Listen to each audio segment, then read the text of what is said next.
So you guys are from Lahore, right? Ji. So like, how was the early sort of childhood? What was the environment, household?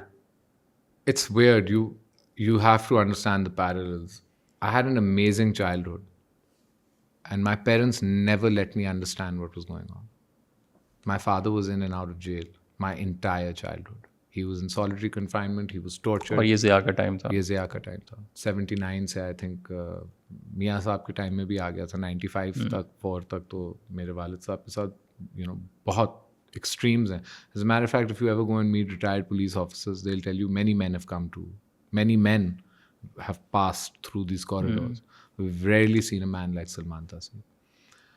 और his friends will tell you that 85, 86 जब things बहुत tough थी, तो सारे workers बैठे होते थे और वो सिर्फ अब्बा को लेके जाते थे, उल्टा टांगते थे दरख्त पे और पूरी रात मारते थे और उसकी चीखों की आवाज़ें पूरी जेल में आती थी. और वो ऐसी चीखें होती थी, I understand this and I explain it from my own experience, but बड़ी डीह्यूमनाइजिंग होती है, लोगों को भी डरा देती है और आपको भी तोड़ देती है अंदर से. बट वो उस तरह चीख के भी खड़ा होना, इसमें भी strength. There is nothing wrong with screaming in agony of crying because you are in pain, but to be able to stand up regardless is a strength, is not something that comes naturally to men.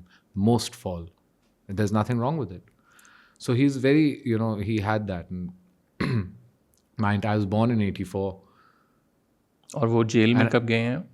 79, 80s में ही शुरू हो गई थी. मतलब जैसे भुट्टो साहब को फांसी दी है, ये लोग अपने उस वक्त सब कुछ बेच के पाकिस्तान आ गए.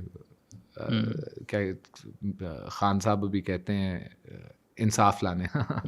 तो ये जो आज हम देख रहे हैं, ये पहली बार नहीं है एक्चुअली. ये हमारी हिस्ट्री में मल्टीपल टाइम्स हुए हैं, चाहे वो फातिमा जिना थी या बेनज़ीर भुट्टो थी या अब जो लोग ट्राई कर रहे हैं. बट बहुत मुश्किल वक्त था, बड़ा ड्रकोनियन और डार्क पीरियड था. पहले भी मिलिट्री रूल्स आए हुए और उसके बाद भी आए हुए, मगर इतना सख्त और इतना ड्रकोनियन मिलिट्री रूल नहीं आया था जो जनरल ज़िया के नीचे आया था. और उसने एक्चुअली पाकिस्तान की तारीख को बदल दिया, हमारी सोसाइटी को, the way we view things.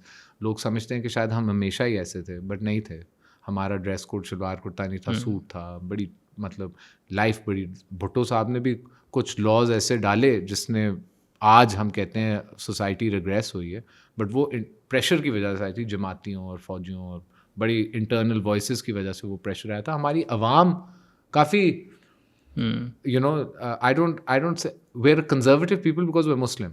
But we are not in a way as well. We are not. So I think we are like somewhere in the middle. Somewhere in the middle. And at that time, we were definitely in the middle, enjoying all the perks of, whatever.